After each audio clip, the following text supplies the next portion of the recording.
बार उन्होंने IMF से काफ़ी लड़ाई झगड़े किए, उनको समझाने की कोशिश की, मगर IMF को क्या किया जाए कि इस वक्त वो बिल्कुल समझने को तैयार नहीं है। मगर नहीं, क्योंकि पाकिस्तान बदमाशी कर रहा था ना, पाकिस्तान बदमाशी कर रहा था, आप माने इस बात को। सर, सारी दुनिया से पैसे मांग के बदमाशी, हम गुलामी नहीं, गुलामी ना मंजूर, हम ये करेंगे, हम रशिया से पींगे बढ़ाएंगे। आपकी हरकतें मतलब बतौर मुल्क जो थी ठीक नहीं थी ना। फिर आप जब किसी से बदमाशी करेंगे तो फिर अपनी आंखें आपको दिखाएंगे।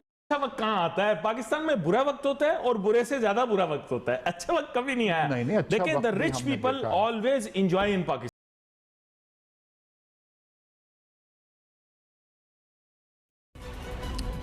अल्लाह ना करे किसी को अस्पताल जाना पड़े, लेकिन अब मजबूरी थी, अस्पताल गया किसी काम से, तो क्या देखता हूं एक बड़ी ज़ईफ खातून थी, उनके हाथ में एक बड़ा प्यारा सा नन्ना मुन्ना सा बच्चा था। यकीन करें प्यार आ रहा था मुझे देखकर।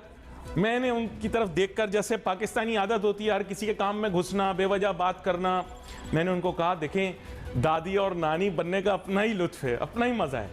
तो मुझे बड़े गुस्से से देख के पता क्या कहती हैं? कहती हैं ये बच्चा मेरा है। समझ गया आप? कसूर आंटी का नहीं था, कसूर अंकल का था। प्यार कूट कूट के भरा हुआ, यकीन करें कौम में। नहीं गलत नहीं बता रहा आपको, सही बताई बात मैंने। हम अंकल जो हैं वो, ये मोहब्बत करने वाली कौम है हमारी। IMF हम पर भरोसा रखे, आपसे वादा किया है, जो वादा किया है निभाना पड़ेगा, तो हम निभा के छोड़ेंगे, आप बेफिक्र रहें। अच्छा अब वो तो वादा निभाएंगे IMF की मोहब्बत का। आप लोग सुन लो इस मोहब्बत का नतीजा क्या हुआ। तो इस मोहब्बत का नतीजा ये होगा कि भाईजान इसके नतीजे में एक तो सेल टैक्स लगेगा आप लोगों पर। हाँ, सेल टैक्स लगेगा।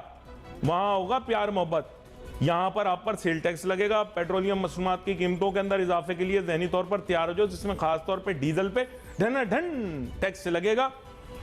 उसके अंदर कलेक्शन पूरी करनी है। हम काफ़ी अरसे से जो है डीजल को सस्ता रखे हुए, पेट्रोल को महंगा किए हुए हैं। पेट्रोल वैसे भी पाकिस्तान के अंदर सही क्वालिटी का नहीं मिल रहा, बस बिल्कुल थर्ड क्लास है पेट्रोल पंप पे जो पेट्रोल मिल रहा है। गाड़ियों का सत्यानाश हो गया, लोग मुझे शिकायतें भेजते रहते हैं इस तक के वो पेट्रोल पता नहीं किस क्वालिटी का। बाइकें भी छींकती है और खांसती फिर रही है, कि इनका बंदा पूरा कराची तो वैसे ही खांस छींक रहा है, पता नहीं कौन सी फ्लू लगा है, कोरोना से भी आगे की नस्ल का है, ये मैं बता दूं। खैर गोइंग फॉरवर्ड यहाँ पर महंगाई खत्म नहीं होगी, गैस के नर्क भी बढ़ेंगे। गैस ये वही गैस है नाजरीन जिसके लिए आपके मुल्क के अंदर कोई तकरीबन 75 साल से डिस्को डांस हो रहा है कि आपके पास गैस के वसाइल जो हैं वो वाफिर मिकदार के अंदर मौजूद है, जो कि एक टोटल बकवास है। क्योंकि मैं तो बहुत पहले आपको बता चुका हूं कि कुदरती गैस पाकिस्तान के पास हैंगी कोई नहीं, हम ऐसे ही ड्रामे कर रहे थे, वो भी हम बाहर से मंगवा रहे हैं और अब उसकी कीमत हमें बढ़ानी पड़ेगी। इसके अलावा हमें महसूलात के अंदर इजाफा करना पड़ेगा कहीं ना कहीं से। तो अब ये 200 अरब से ज़्यादा के टैक्स कहाँ से आएंगे भाईजान? ज़हनी तौर पर तैयार हो जाओ। मिनी बजट बनाने की तो अब ज़रूरत नहीं है, अब तो बजट का टाइम आ गया। अब मेरे ख्याल से कहीं ना कहीं से तो चक्कर चला के टैक्स बढ़ाएंगे। खैर anyway, so on so fourth, reasonably one can say कि IMF के साथ जो भी माहिदा है वो तय पा जाएगा। महंगाई कम नहीं होगी, ये मैं क्लियर कट बता दूं।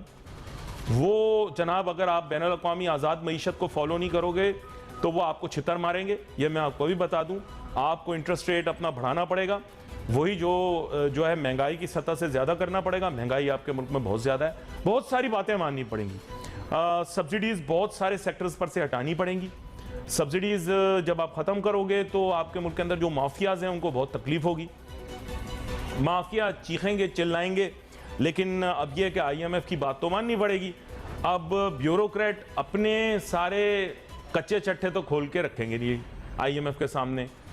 और हाँ, ये भी याद आया, वो पावर सेक्टर की तस्वीर आ रही, तो भाई पावर सेक्टर जो है उसको भी आपको जो मामलात हैं उसके पावर सेक्टर के वो ठीक करने पड़ेंगे। ये जो डिस्कोज हैं, नहीं वो वाले डिस्को नहीं, इनको कहते हैं डिस्ट्रीब्यूशन कंपनियां, इनके मामलात भी ठीक करने पड़ेंगे। आपकी जनरेशन के मामलात भी ठीक करने पड़ेंगे, गर्दिशी कर्जा भी ठीक करना पड़ेगा। मामला लंबा जाएगा भाईजान, यह मोहब्बत महंगी पड़ेगी।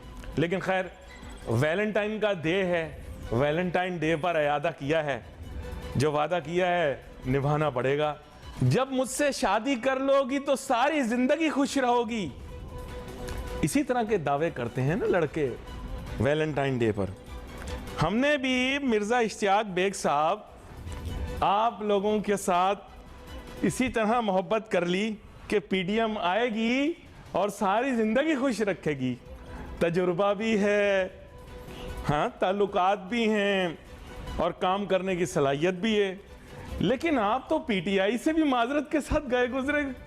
मैं मेरे ख्याल से माजरत बुरा ना मानना, क्योंकि देखें उनके वजीर खजाना आए पहले, उनको भी काम वाम नहीं आता था असद उमर साहब को, उन्होंने मईशत का बेड़ा गर्क किया, उन्होंने फिर काम वाले बंदे को बुलाया, लेकिन उसने भी काम नहीं किया अब्दुल हफीज शेख ने, फिर मईशत का बेड़ा गर्क हुआ। फिर शौकत तरीन साहब अभी मुश्किल यानी शौकत तरीन साहब अब फिर आ गए, अभी आजकल थोड़े जेर अताब हैं, लेकिन अब यह बताइए उनसे भी नहीं हुआ, आपके मिफ्ता इस्माइल से भी नहीं हुआ, अब इसाक डार साहब कोशिश कर रहे हैं, देखें क्या होता है। बताइए जी जनाब मिर्जा इश्तियाक बेग साहब, क्या करना चाह रहे हैं आप मुल्क के साथ? हाँ, देखिए मुझे पता है आपका इशारा जो है वो IMF के हालिया जो नेगोशिएशंस हुए हैं उसकी तरफ है।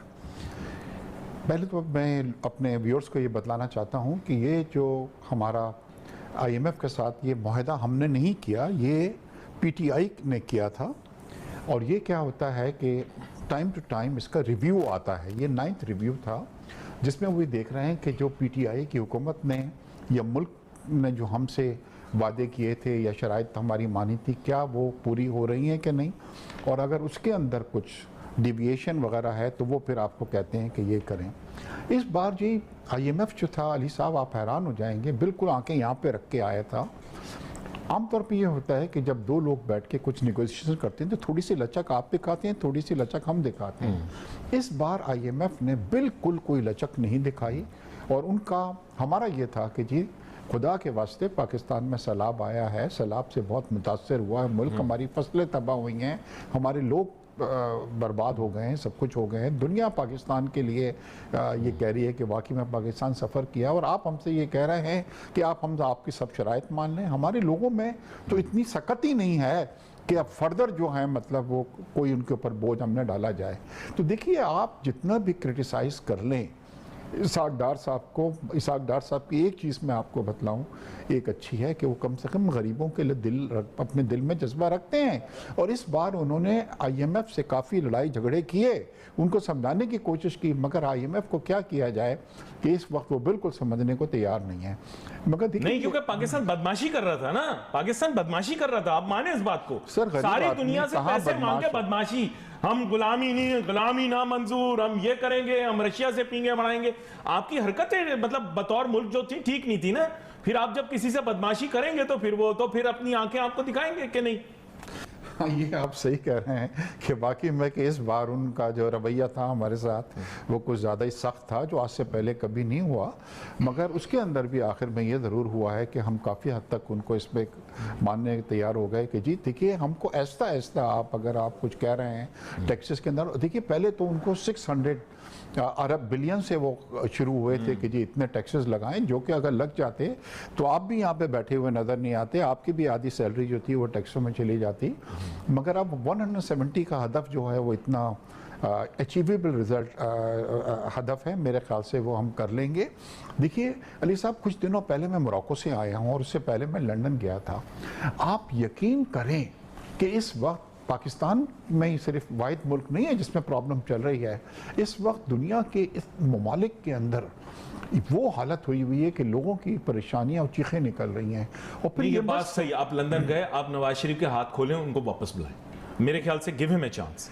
मेरा ऐसा ख्याल है कि he wants to come back. वैसे मैं आपको बता रहा हूँ, आप तो खैर करीबी हैं उनके, आप नवाज शरीफ साहब को दें ना लेवल प्लेइंग फील्ड, उनको खेलने दें खुल के, क्या मसला है? सर, वो ब्रेव आदमी है, वो कह रहा है मैं आना चाह रहा हूं, आप लोग बोले नहीं मत आओ, ये बात तो नहीं है, उसको खेलने दो, आने दो वापस, दिखाएगा आपको काम करके, या फिर जो भी होगी political fate he will face it. नहीं अली साहब, आप यकीन करें जो मेरे को 1.5 घंटे में मियां नवाज शरीफ के साथ था, 1-to-1 मीटिंग थी, और मैंने एक उनसे कहा कि sir you are the last hope for Pakistan and for the party. और उन्होंने कहा बेग साहब मैं आ रहा हूँ, कुछ चीज़ें होती हैं जिसके अंदर थोड़ा सा समझदारी का सबूत देना पड़ता है। इंशाल्लाह बहुत जल्द आप देखेंगे कि मियाँ साहब आएंगे। और दूसरी चीज़ मैं आपको बतलाऊँ, मैं मियाँ और वो वापस आना चाहते हैं, जहां तक मैंने सुना है, he wants to come back and he is saying मुझे जरा टाइम मिले 6 महीने, मैं करके दिखाता हूं, नहीं हुआ तो पॉलिटिकल फेट जो भी होगी फेस करेंगे। अच्छा, अब जो दूसरे लोग क्रिटिसाइज कर रहे हैं, PTI खासतौर इमरान खान, सुबह शुरू होते हैं शाम तक वो एक ही चीज़ कह रहे थे, पाकिस्तान जो है वो डिफॉल्ट होने जा रहा है श्रीलंका की तरह। ये उनकी ख्वाहिश है और हर वक्त वो इसी पे है कि चोरों के साथ में बात उनकी हुकूमत छीनी है। देखो, उनको लगता है उनकी हुकूमत छीनी है, और वो वजह इस वक्त मैं आपको सही बता रहा हूं, इसलिए वो इस वक्त तकवीयत पकड़ गई है क्योंकि आप लोगों से इकोनॉमी मैनेज नहीं हुई, आप लोगों को टाइम मिला, मैनेज नहीं हुई, उनको अपर हैंड मिल गया। जैसे आप लोगों का पहले अपर हैंड था, महंगाई मुकाओ ये वो, अब इमरान खान का अपर हैंड आ गया। देखो रियलिटी फेस करना चाहिए। देखिए अली साहब, हमें नहीं मालूम था ये रशिया और यूक्रेन की वार ने पूरी दुनिया को हिला के रख दिया है। आज मैं आपको और आपके व्यूअर्स को बतलाऊं तो आप हैरान हो जाएंगे। बांग्लादेश IMF के साथ आपको पता है मुआहदे कर रहा है, श्रीलंका कर रहा है, इजिप्ट कर रहा है, 4 और कंट्रीज कर रहे हैं, और सबके साथ यही प्रॉब्लम है जो हमारी है, क्योंकि पूरी दुनिया के अंदर ये कमोडिटी के प्राइसेस बढ़ गए, फ्यूल के प्राइसेस बढ़ गए। ये वॉर जो थी इसने तो पूरी दुनिया को जो है मतलब हिला के रख दिया है। जो इंटरेस्ट रेट पूरी दुनिया में, आपको मैं बतलाऊं कि इंग्लैंड जैसे कंट्री के अंदर जहां पे 99% लोग मॉर्गेज पे प्रॉपर्टी लेते हैं, 2% 2.5% पे लिया करते थे, 8% पे हो गए हैं। कई घर जो हैं वो पे नहीं कर सकते, मतलब इस वक्त अनएम्प्लॉयमेंट हो रही है। मोरक्को के अंदर मैं आपको बतला रहा हूं कि हुकूमत ने बड़ी मुश्किल से, लोगों की चीखें निकल रही थी महंगाई की वजह से, उन्होंने अपनी जो मिनिमम वेज होती है अपने लोगों की, उसको उन्होंने बढ़ा के उनको किसी तरीके